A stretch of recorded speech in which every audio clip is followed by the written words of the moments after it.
a lot easier on Zoom than in person though. So, Yeah. hey everyone, and welcome to Chef AJ Live. I'm your host, Chef AJ, and this is where I introduce you to amazing people like you who are doing great things in the world that I think you should know about. The reason we have a 6-month waiting list to get on Chef AJ Live is because every time we have a wonderful guest on the show, I send them a thank you email along with their offer of 2 free bottles of California balsamic vinegar for the first appearance if they live in the United States. And I say, is there any wonderful people you can recommend?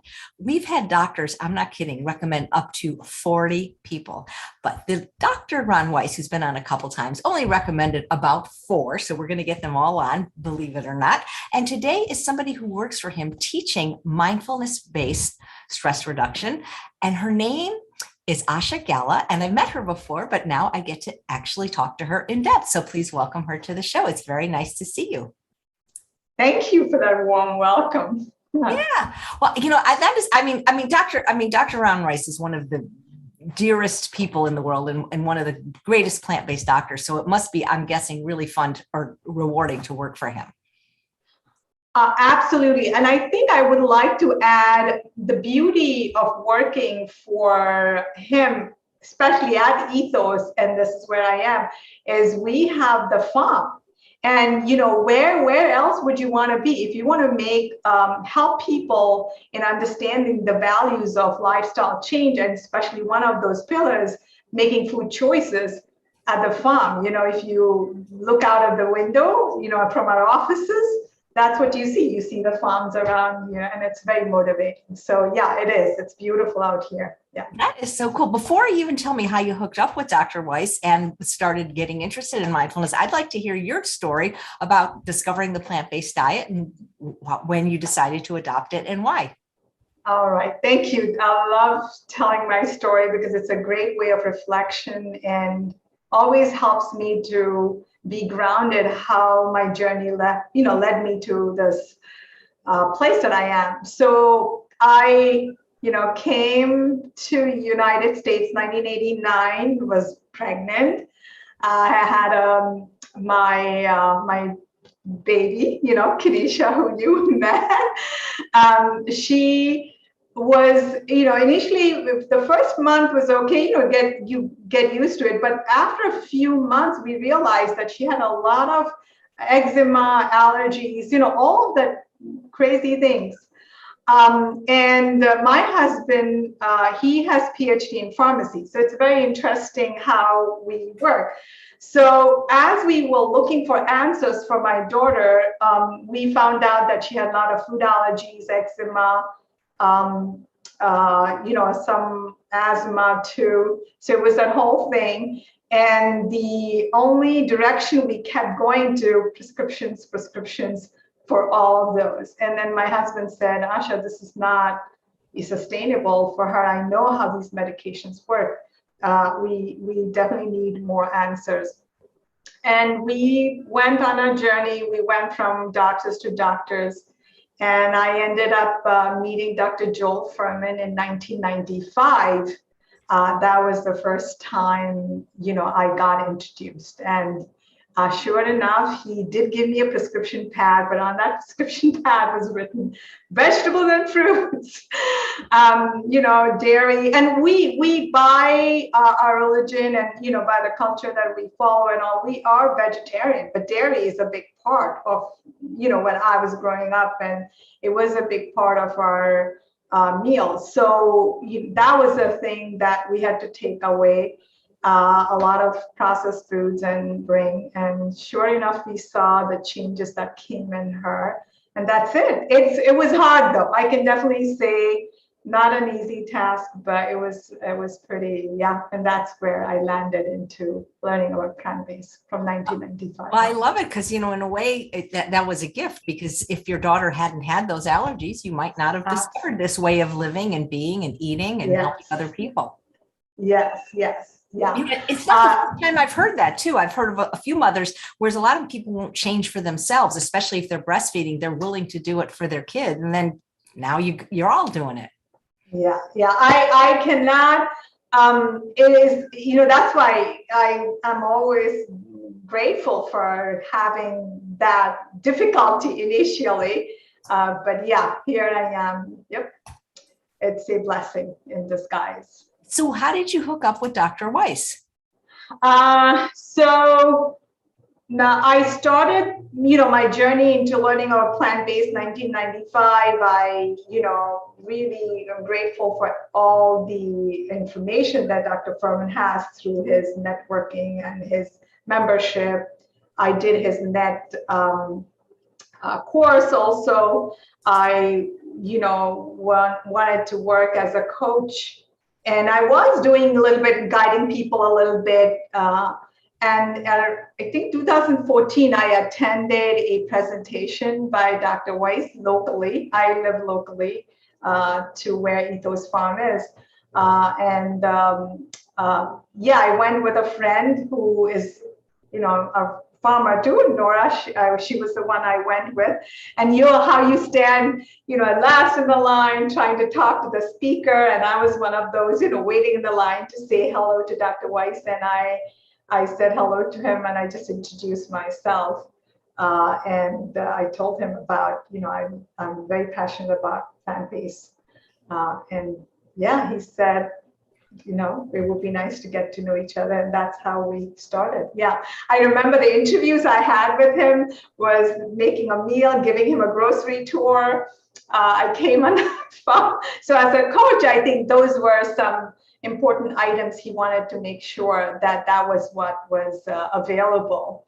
And he wanted the setup in his medical practice more for a coach. He thought a coach would be more appropriate for his patients because making lifestyle it's a journey. It doesn't happen overnight. Yeah. How old was your daughter when she started having the allergies? She was, I think we found out more when she was about 8 weeks, 6 weeks to 8 weeks, her rashes started acting up, and then it led from one thing to the other. And then it was a full-blown eczema by the time she was 8 months. And then I think around 8 months, she got food allergy test, and she had a big list of food allergies. Until today, she does have she's overcome a lot, I would say 80%. There are a few lingering ones which are life-threatening that she has to be very careful. But she's doing amazing overall. Yes. So did you transition her diet and your diet all at the same time? What did that look like? So this is, I think there were one other person that I forgot to mention. As we were working on my daughter's allergies and all that, around 1994, my husband was detected with high cholesterol, out of the roof, triglycerides out of the roof. And he's never an overweight, not an overweight if you look at him, very, a vegetarian. So that was one thing. But again, because he has his pharmacy, he knew that, it was not going to be enough for him to take medication. But what other things to do that was not, we both didn't know. So having gone to Dr. Furman, I think led us to understanding my daughter's allergies. And yes, we took away the dairy and all of that. And because of her allergies, we were eating very similar to what she was, overall we were. But the interesting thing, what I think you brought to the point was, my husband also, we consulted Dr. Furman, and he said, he needed to be much more restrictive, fried food and a lot of those items to be taken out. And I feel like what had happened was when we were making those changes, we made only for him, and we would still consume some of those items and not realizing that it was affecting as a family. If we didn't do it, we could see the drama that was going on for him. He would be fine for a few weeks, and then he would go back because the items were available. And then we realized we had to have a food plan for my daughter and my husband. And I think that was, as a family, it worked out great. We ended up following that. And yeah, as a family, that works best. Yeah. Was it pretty easy for you? Were you already used to cooking plant-based meals? Not as easy initially because, as I said, we grew up with eating more flour items. I grew up eating, having a little bit more dairy in my food. The dishes that I knew, the Indian dishes that I knew, they did have some oil and butter and stuff. So transitioning from all of that was a little bit of a challenge. But because we were doing it together, it worked out fine, and we were all on board. So yeah, it's a little bit. I guess that deprivation feeling starts coming in, but when you're doing it as a family, it was okay. And then we learned a whole new way of cooking. Yeah. That's great. And you've kept it up for close to, well, almost 20 years now, it looks like. Yeah, yeah. I think one additional thing that I learned after meeting Dr. Weiss, I think I would definitely credit him. Before I met him, we were very much into making these recipes and dishes, and always trying to replicate the food items that I was used to into making it healthy, which is not a bad idea, but it's always a lot of work. And then when I met Dr. Weiss, he is very famous. If you ever know his 30-day detox, that's what I did myself because I wanted to try it before I work with his patients. So I did it. And boy, it was a transition for me to realize food as is naturally without even disturbing it and keeping it simple, very, very simple. That's what I learned. So I feel like from going into working hard into recipes and changing, now keeping it just basic and simple has a huge value for me now. Yeah. Great. Have you always taught mindfulness, or is this something that you started doing when you started working with Dr. Weiss? So it's a funny coincidence. 2014, I met him, and 2014, I was interested in, I had heard about mindfulness-based stress reduction through a book, and I was curious what this whole program was.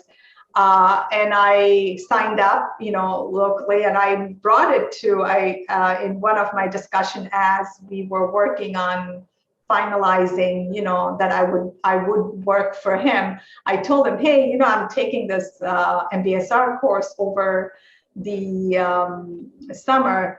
And he said, you have, it's by John Kabat-Zinn. And I had no clue at that time. I was just taking it because I was curious. And then I made the connection. And sure enough, it was fascinating. I just took it out of curiosity. And that curiosity led me to become a certified teacher. Yeah, I've been working on for the last 5 years, and I'm very grateful that it is a huge addition for anybody who wants to make a lifestyle change. Great. Do you work with patients one-on-one? Do you work with them in groups? It's mixed. I would do both, but I think I mostly am more dedicated in trying to work on the program that we have, the MBSR program, which is more on a group basis. And then we do bring mindfulness when there are individuals who are having difficulty for certain reasons. Yes, we will bring those to them. Great. Well, in case somebody doesn't know, what is mindfulness? Yeah, thank you. So the way I like to always bring John Kabat-Zinn's, he has put it very beautifully, and I like to use his definition, paying attention in a particular way on purpose in the present moment and non-judgmentally. So that's his definition, and I find it very dear to me. Yeah. How does it help people when they're trying to adopt lifestyle changes? So I think mindfulness, I think we all have this, I would like to say one thing, and I learned through my mindfulness training, there is more right with us than wrong.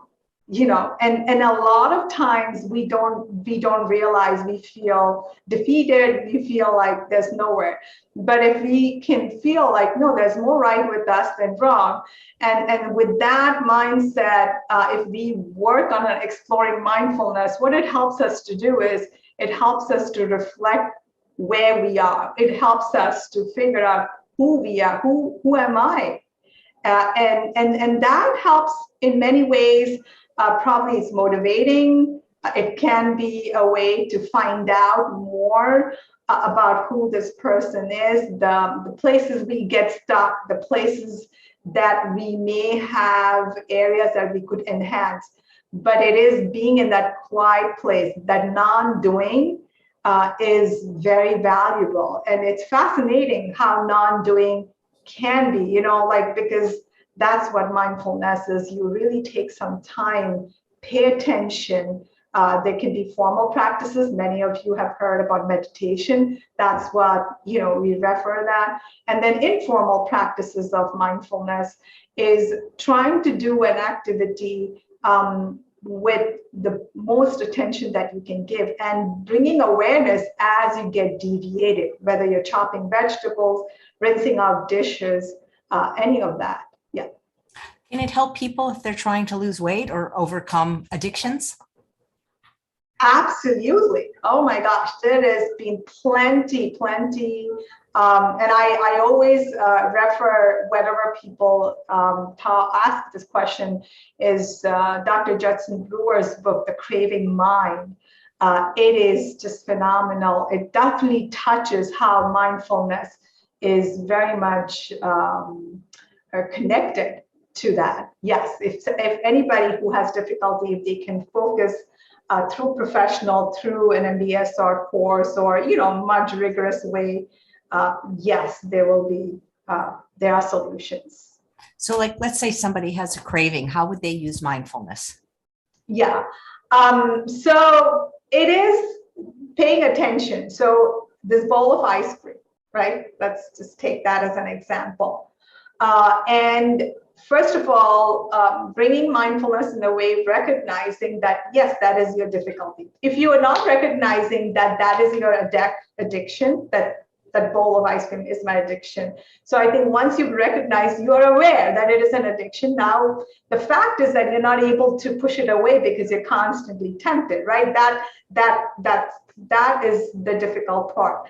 I think in mindfulness, what happens is, if we can take that deep breath, you're looking at your bowl, it's almost having that relationship with that bowl of ice cream. Yes, I am tempted. I am, recognizing and taking that deep breath and taking time to really even take up that first bite. If you read in Dr. Brewer's Craving Mind, he actually has experiments done where if somebody is willing to take on this and mindfully eat that ice cream with awareness, right? Each bite. And as you go each bite, maybe if there are a few questions of reflection, what is this doing to me? How is it bringing wellness to me? If those answers are yes, you probably still need to understand and learn more about that bowl of ice cream, So I think that's probably in a very simple term to see that, yes, it can be utilized, but it is a work in progress. One would have to develop a mindful practice in order to bring that awareness. Thanks. So we have a question from a live viewer, Layla. She said, can you talk about your career a bit? What is your day-to-day like? And maybe you can show how you use mindfulness in your day-to-day life. Yeah, thank you. In fact, I was just telling Chef AJ just some time earlier, just like, I don't know, I always do have a little bit of nervousness when I am, going to be interviewed or, asked question. And I was like, my son actually, he's great. He just called me. He's like, Mom, I can give you some pep talk if you want. And I said, yeah, I can take on that. But anyway, coming to it, I just want to share my example, and then I'll go further into that. Is I've learned one thing is even if I can take that 30 seconds or 1 minute break and just focusing on my breath, so that 1 minute you're just cutting off, and as you're focusing on your breathing in, breathing out, and as soon as just even doing that, you will be very surprised how it can make you feel a little less anxious, and you're aware that yes, these are normal, these are feelings that you're going through, and you work them through. So that was an example I wanted to use, how I used my mindfulness practice. Going back to my as a career lifestyle coach, and working at a medical office, I think it's very, very rewarding. I can't even. It's very rewarding when I do talk with Dr. Weiss's patients into the places that they are stuck, the places that they are not able to shift, and we do work with the lifestyle medicine pillars, and he has added a seventh pillar. So if you're aware, Chef AJ, the six pillars, the food, the physical activities, sleep, and one of them is mindfulness. In that, one of the pillars is mindfulness, and a substance. Addictive substance, social relationships. So those are there. But Dr. Weiss has added a seventh one, which is, connecting to the natural world, connecting to the soil, connecting to the microbiome. So it is very fascinating, because I feel if I don't walk the walk, these are the seven pillars for me, how I can bring them. Am I perfect? No, I feel I'm still continuing. Every day is a learning lesson, I think, and that personal experience, when I work on myself, I'm able to bring it to people who would want to hear, or kind of find their way through it. So yeah, most of the time I do, like today, after this today evening, I'm going to go for a dining out class. We're going, a couple of people, and we're taking some of Dr. Weiss's patients to a restaurant, which is not going to be as easy. But overall, we're going to talk about it, how it is to eat out, especially when you're going to make food choices that are, more geared towards your wellness. And how in a social setting, how it is to order food, how it can be, you may feel anxious, you may not want to be the odd one out. So we will be talking about all of these items. So yeah, this is like this is my day for today. Yeah. Right. How does one get started with a mindfulness practice? Let's say they don't meditate or really do anything in that area. Yeah, thanks. No, I feel like if I can tell your viewers today one thing, if they can even pick any time, whether it's from 1 minute to 5 minutes, right? They could pick any amount of time. And if they can pick that time and, focus just based on their breath, even for 1 minute. And as they are focusing on their breath, they will probably notice that their thoughts may be coming. They may be worried about their past, worried about their future, or some of that. And recognizing that that's how our mind plays. Our mind consistently will do that. But when you go back to focusing on your breath, you're going to be in the moment. And these practical things, if you can pick one activity, whether you're driving, just pick an activity like driving. How often you get distracted in storytelling and, I have to do this and this meeting, and as you're driving, but rather cutting it and noticing as you're driving the trees or whatever is passing by, and actually noticing. And that would an informal way of bringing mindfulness to it, because that's your daily, day-to-day. If you're not driving, it could be a shower. Are you truly in the shower? As many people say, maybe you're in some kind of meeting and this nice warm water running, you won't be focusing at all. So I would say just starting with noticing these things. And if they notice and if they come to a realization, oh, I am getting distracted, or, oh, yeah, I'm thinking about it a lot. That itself is acknowledging, not that they're not going to go away. If anybody is thinking that mindfulness is going to just go away with these, unfortunately, no, that's not. The whole purpose, I think, of mindfulness is becoming aware that these are thoughts. This is not who you are, but in the current moment, what is the activity you can focus on? And so if you're taking a shower, you'll enjoy it far more better. If you're cutting vegetables, you'll be able to focus it better. And, you won't feel that you're running out of time, right? Like in today's, how many people constantly say, oh, I don't have time, I don't have time. But I think that's another way to, simple ways to bring it up. And I can suggest a book, Mindfulness for Beginners by John Kabat-Zinn, if anybody wants to explore a little bit more. Wow, that's great. I have that book, but I'll be honest, I haven't read it yet. Is there any areas that you can't use mindfulness for? I will say that I think it's applicable to everything. I am not aware that it is applicable in every situation. When I look back, and if you don't mind, can I share about some reflections here when I started my journey on mindfulness, right? I started learning about it, right? Is in a structured way, meaning as a teacher, what I was going to be teaching. And what brought to my attention, I reflected back on my journey when I made that switch to whole plant-based food.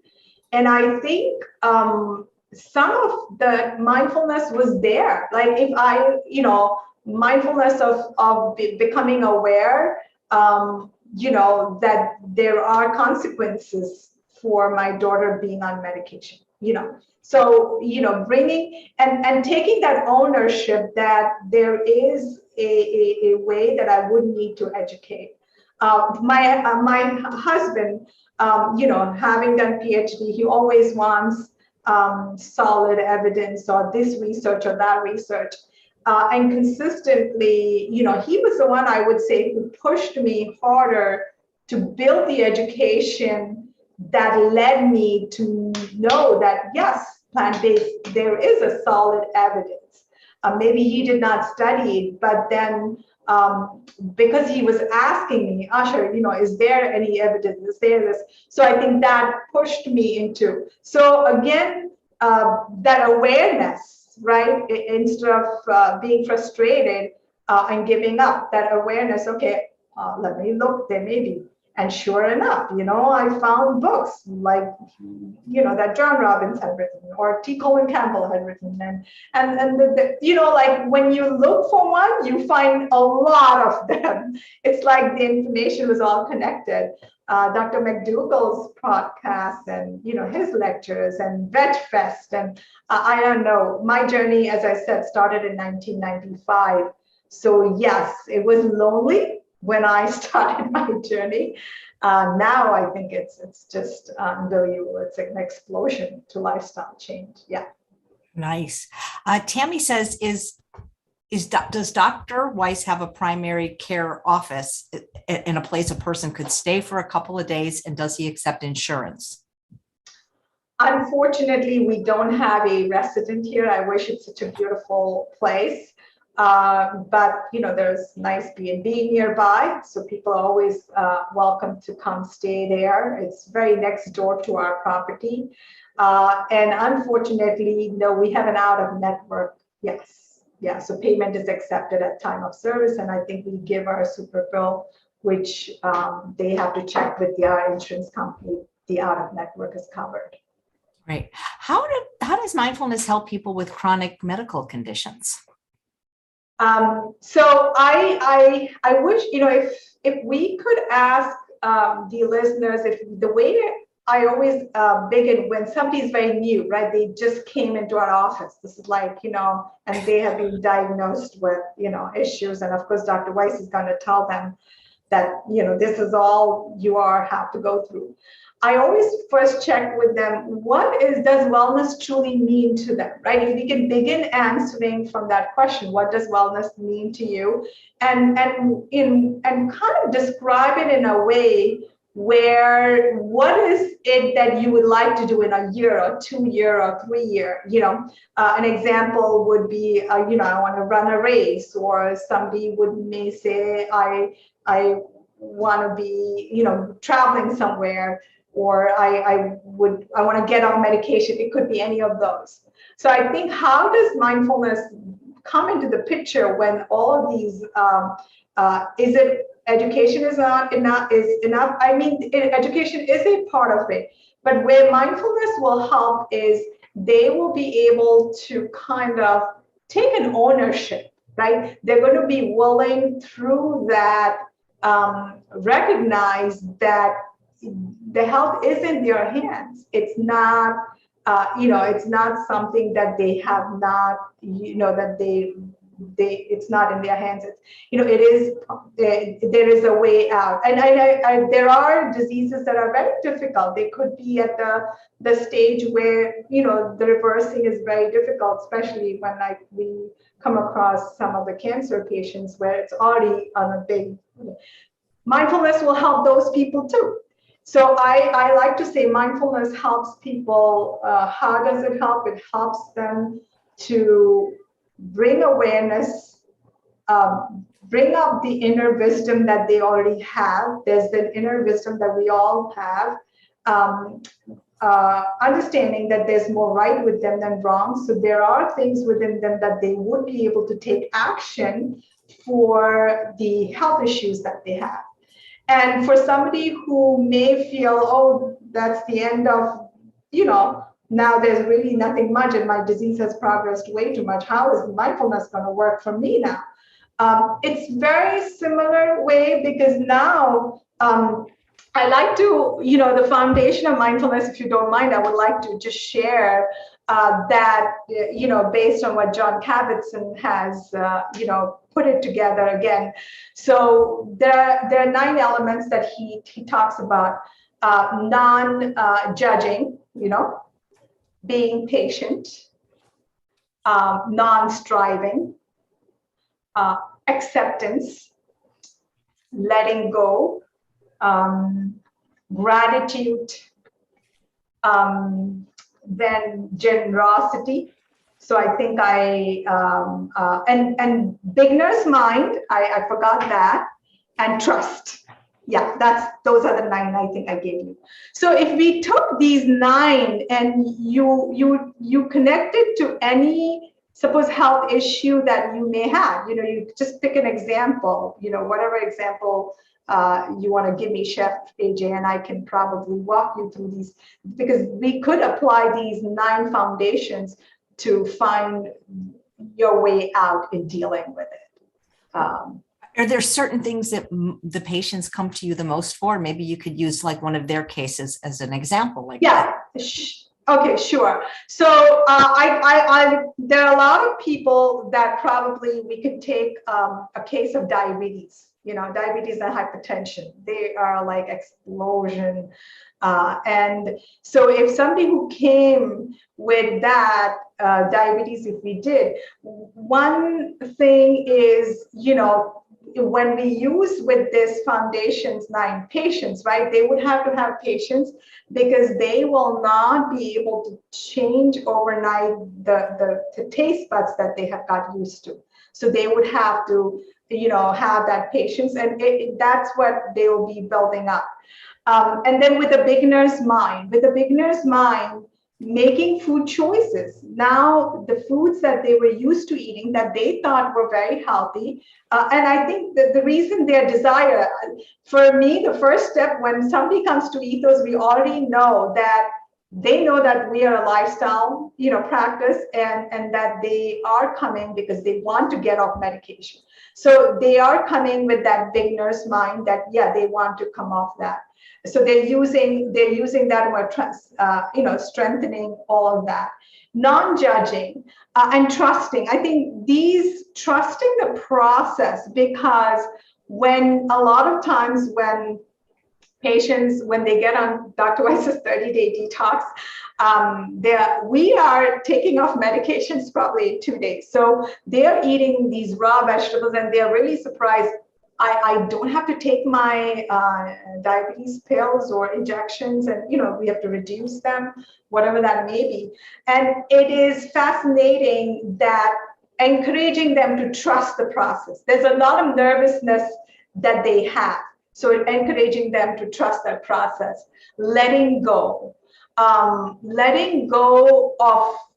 what there will be a lot of people that may not be able to support them, bringing compassion, right? They may not support them in the way that they wanted. So instead of building up and having that expectations that somebody else is going to understand, this is their journey and they need to just walk their journey.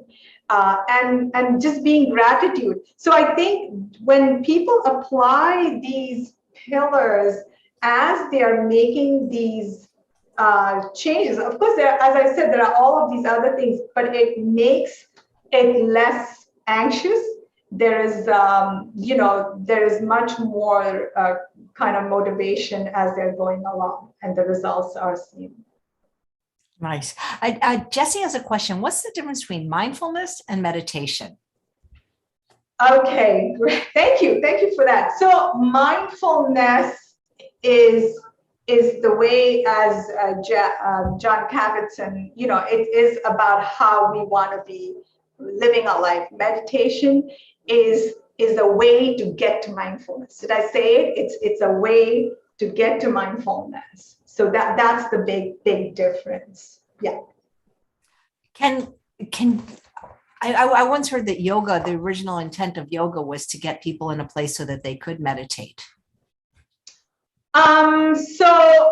Yoga is a good way it's a practice. That's what in our courses, when I give the MBSR course, yoga is a practice because it's a movement practice.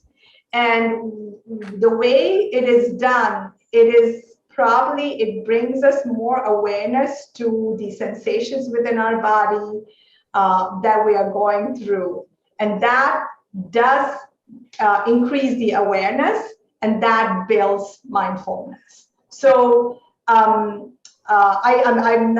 don't know much deeper about exact yoga, but there is in the MBSR course, yoga is used to build your practice, to build awareness. That's the main purpose. It helps to build mindfulness. Nice. Yeah. Do you find that people are more, when it comes to lifestyle changes, and you talked about the 6 and now 7 pillars, do you find that they're more resistant to certain ones than others? Because I find it's not as hard to get people to eat right as it is some of these other pillars, like sleep well, exercise, use mindfulness. Yes. It is mixed. It is definitely mixed for many. There will be areas they'll be weaker for some. I feel like a lot of times people are not aware that there is something missing, like that they are sleeping less or that they are not sleeping enough. People are not aware that they're not moving much. People are sometimes not aware that there are substances that they are surrounded by. So I think when we kind of encourage them to reflect, especially I do like a lifestyle evaluation. That's one of my main intro, like our coaches, when we are kicking off to supporting Dr. Weiss's patients, we do lifestyle evaluation. And I think through those evaluations, we are able to find out that there are some that will not be very resistant to movement. There are many who are not moving. We were designed to move 8 hours a day, Chef AJ. How many of us, I know I'm having the standing desk here right now, but it is just a very hard for many. I think that is the most hardest one, moving. people are not moving enough. And the difficulty, it's vicious. The jobs, the kind of, activities. Again, it's a choice, right? When we reflect on these lifestyle pillars, we may have to kind of really look deeply into the choices we're making day to day.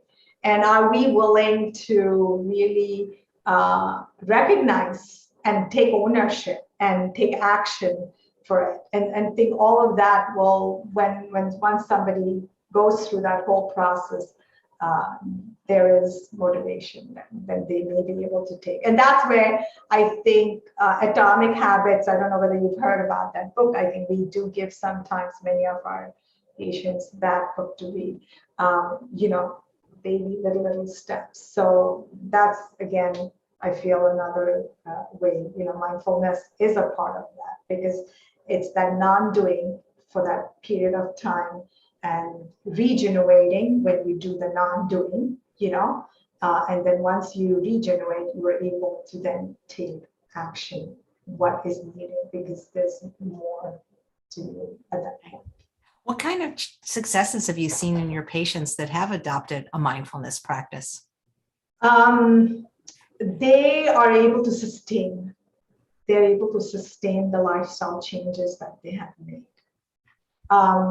There is a peace, a sense of peace.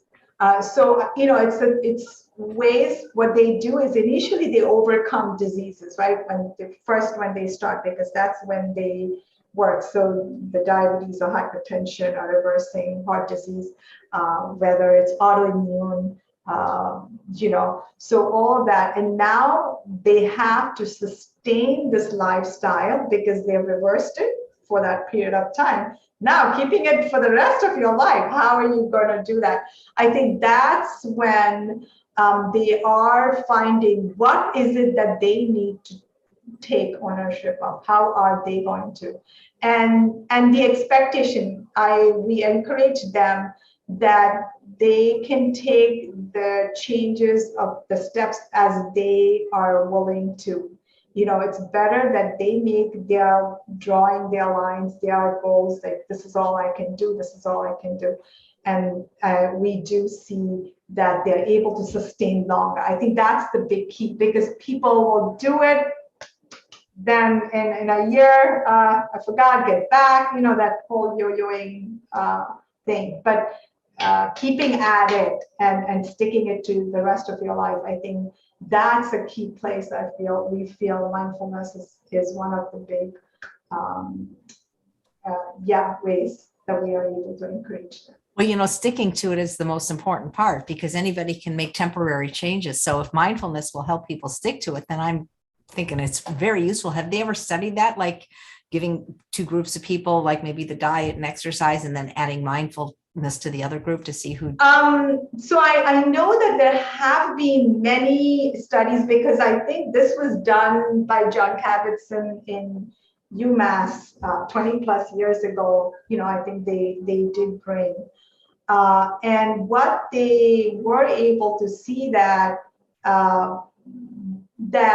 I think it started more for pain. I think that's where it started, and when they were giving these practices, and there were groups, and I can't pinpoint the exact study, but I kind of, based on what I read, that yes, there was enough evidence that when people practice mindfulness, the tolerance was better also, right? It's because when you're making lifestyle changes, deprivation, feeling left out, anxious, depression, like all these emotions you're dealing with.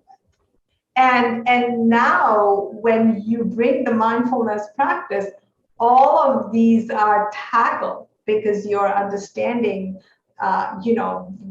bringing the beginner's mind, being curious, all of these that I taught, the 9 foundations, when you start applying, yes, then your sustainability is much longer. Yeah. That's great. Here's a question from Victoria, who's watching live. How to be fully mindful when body's abilities are limited by disease? Thank you for asking. It doesn't really take much because when one's body, maybe there's pain or maybe whatever is one's going through. I think if one can focus on some of the anchors in mindfulness, I think the anchors can be a breath or it can be a sensation, body sensations. It can be sound. Yeah. So I've had people, I had somebody I was working with and she had been trying to meditate and she said, Asha, it just doesn't work for me, doesn't do. So we had a session and, I was guiding her through and I brought sound in it, right? I told her, let's, as we were going through it, and when she focused, her anchor became sound, boom, she was able to be in the moment and she was able to bring the awareness because the anxiety, I think for her, when she was focusing on breath, it was very anxious for her. She was not able to tolerate that. And I think that was, there are many sensations within our body that we could be using. And it is again, a slow process. It's almost like you have to practice daily. Mindfulness is not something you just do once and you're done. If you're not going to do it, it's building the muscle. That's how they call it. It's a mindfulness muscle. If we work on it daily, we have to work on it literally daily, whether you're doing it 1 minute or 45 minutes, or whether you're doing a formal practice, like different kinds of meditation, or the informal where you are focusing on all of this put together. I think overall, it is a practice that one would have to do it daily. So I hope I touched a little bit on her question, that it is worth trying no matter, whatever state of body you are. Right. So even if somebody can't meditate in the traditional sense, they can still have an effective mindfulness practice, if I understand. Yeah, I would like to share one of my personal journey in that. So I did grow up, back in Mumbai is where I was born and brought up. And I had heard about meditation and I think one of the things was, you have to get rid of those thoughts. You have to get rid of those thoughts, right? That was the way it was presented. And it sounded very daunting, and I kind of was not, it did not work as well. I had attended a few lectures when I was going in college. I think they were based off transcendental meditation and all of that. But then when I took the MBSR course, I think the way John Kabat-Zinn has designed this course, it's not about getting rid of your thoughts. It's awareness. It's always the awareness. It's not getting rid of, I'm sad, for example. I'm not going to get rid of my sad, but I'll be aware I am sad. I'm going to reflect how it came along. And the whole purpose is then using, the acceptance, the letting go, trusting, patience, all of these, when I put to this emotion of my feeling of sad, it may melt away. And that sadness that I'm going through, it's accepted. Yeah. It's not about that my life is going to be always happy, happy. I think the correct choice of words, what mindfulness brings to is peace, wherein you're accepting sadness or happiness or whatever that your emotion is, but you're willing to accept as it is, the way it is. And once you bring awareness to it, you'll be able to work through that whole emotional feelings that we're going through. And that's why, it's mindfulness-based stress reduction program. I always tell when I start the course, I always say, it's very stressful to take this course because you will be doing a lot of homework because the main purpose is practicing. It's an experiential learning kind of a program, and there's more practice in this program. So Yeah. Yeah, I think people are less mindful than ever, with their phones, and people don't pay attention very much anymore. Not that they ever did. That's an autopilot.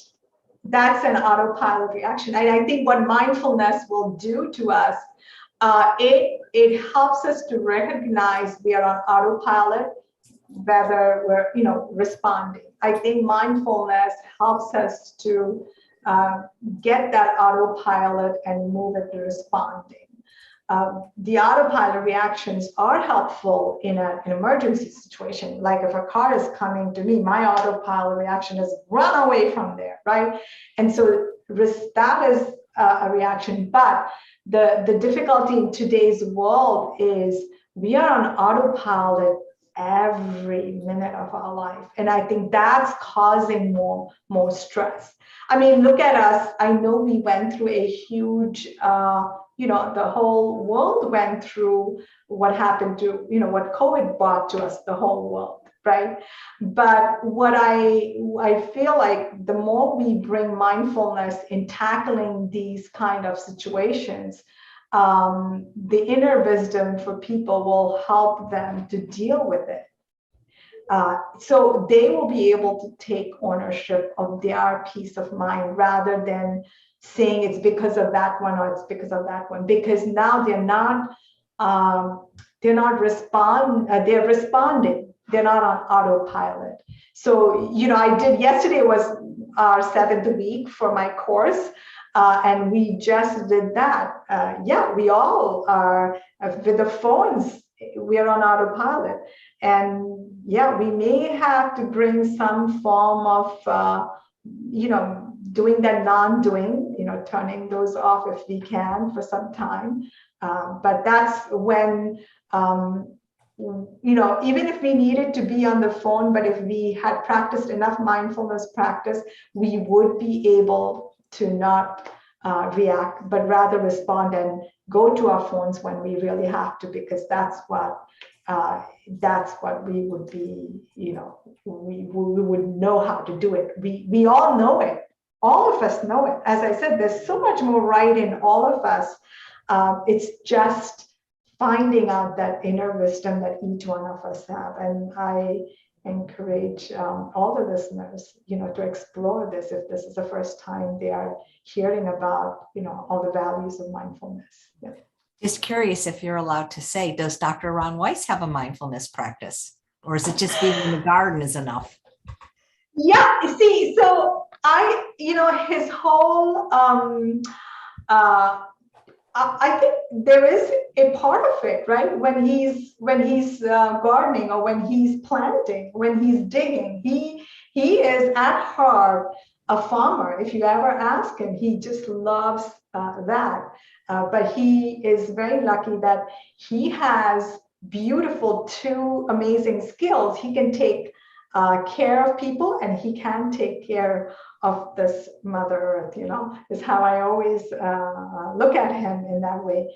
So he may not be doing non-doing like a formal practice, but I think he does have an informal practice. Eating. Eating is a very, I would say it's a fantastic practice.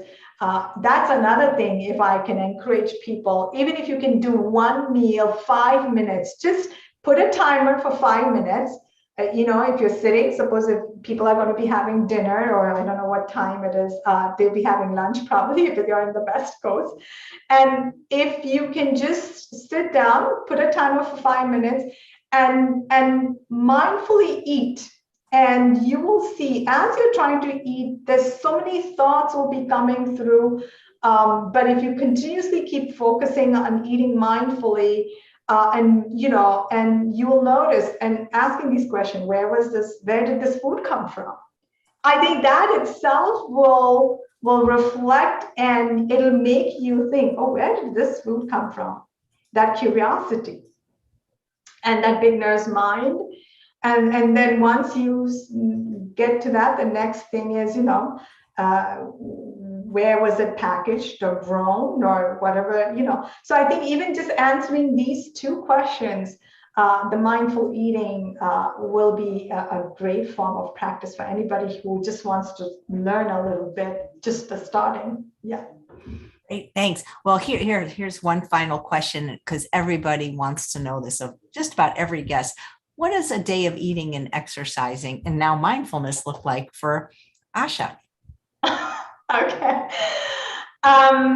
Thank you for asking that. For me, I think the mindfulness practice, I like to start with that more first. For me, the mindfulness practice has moved into the activities that I'm doing. So I am practicing mindfulness as I'm going in the shower, because previously I used to be having my first meeting in the shower. Now I recognize that. So that's where my practice gets to. Then all of these other activities, as I'm driving to work, that's where it gets to. And then as even I am getting ready for the patients, taking deep breaths, just making sure that I'm ready for them.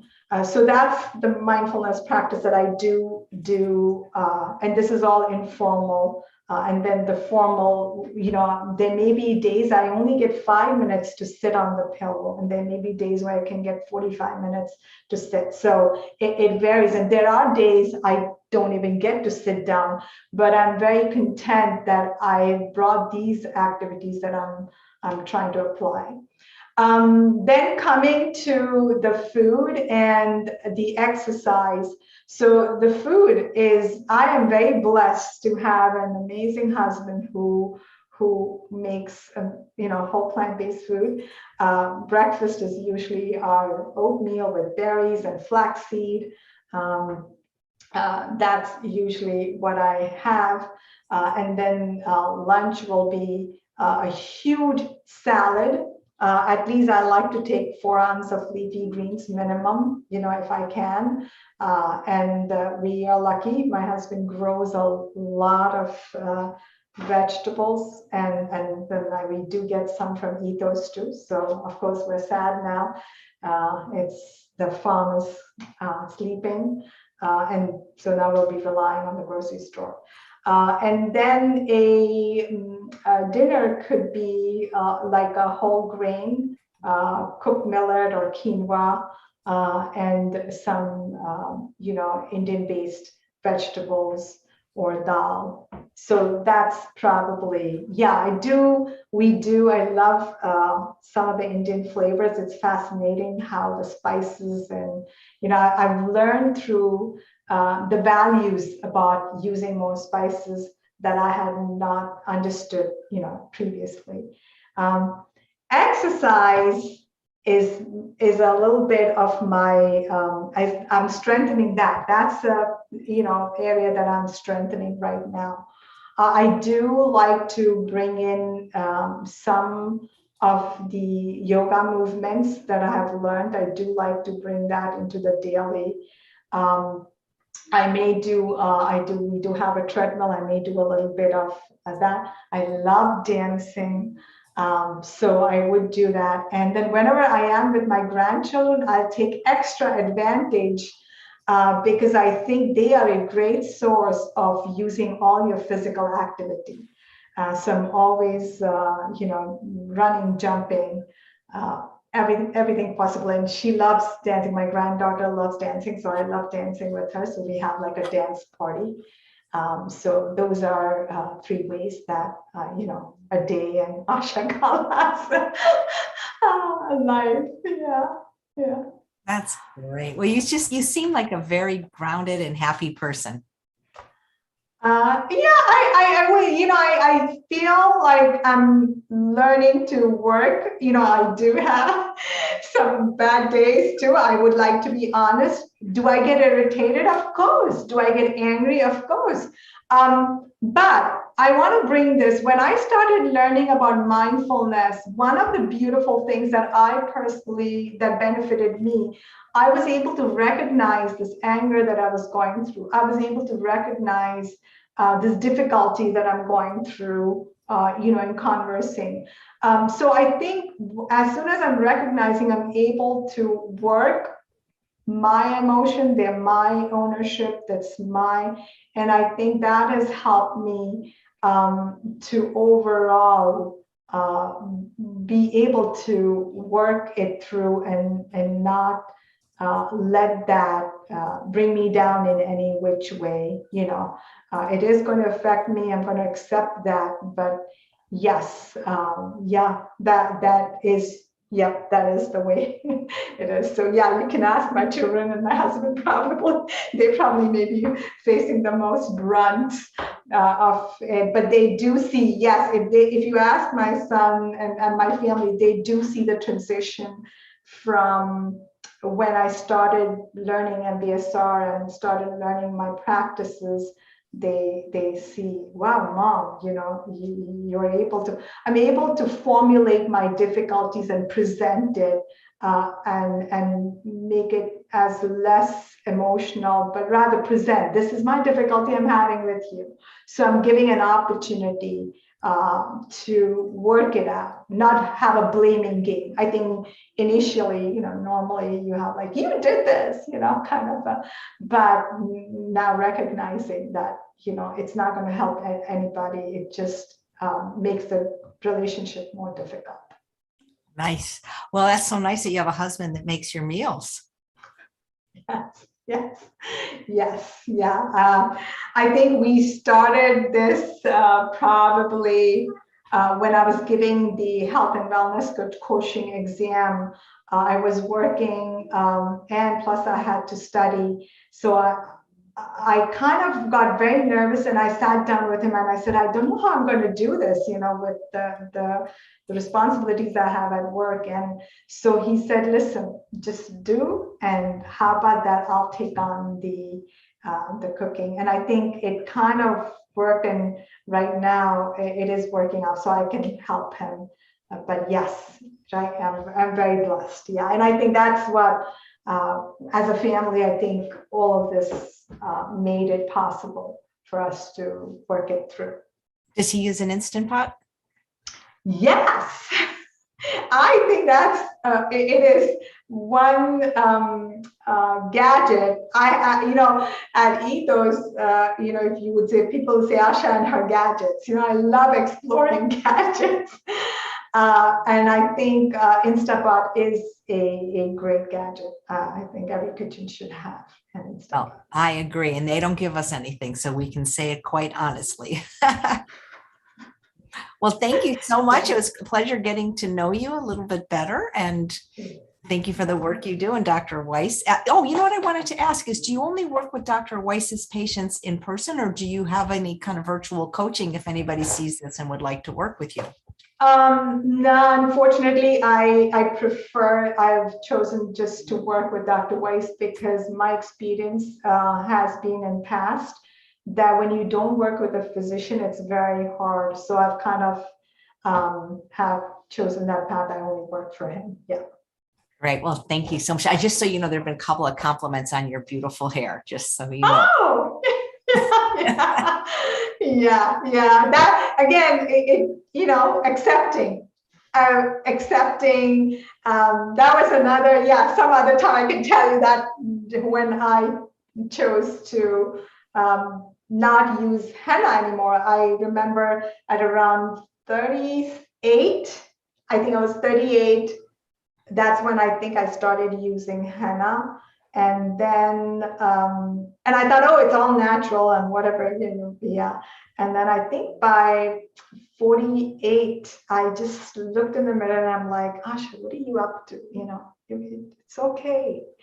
And that's it. I just stopped doing it. Though that year is awful. The year when you give up coloring your hair, it's the most awful year because, and then people get used to it. And then, since then, I'm just, well, it looks great. I think about, that prayer, God give me the wisdom to accept the things I cannot change. I don't know the prayer, but it sounds, to change the things I can change, And I have it on a rock over there, and the wisdom to know the difference. I mean, that kind of, to me, kind of sums this up in a way. Yes, yes, yeah, yes, yeah.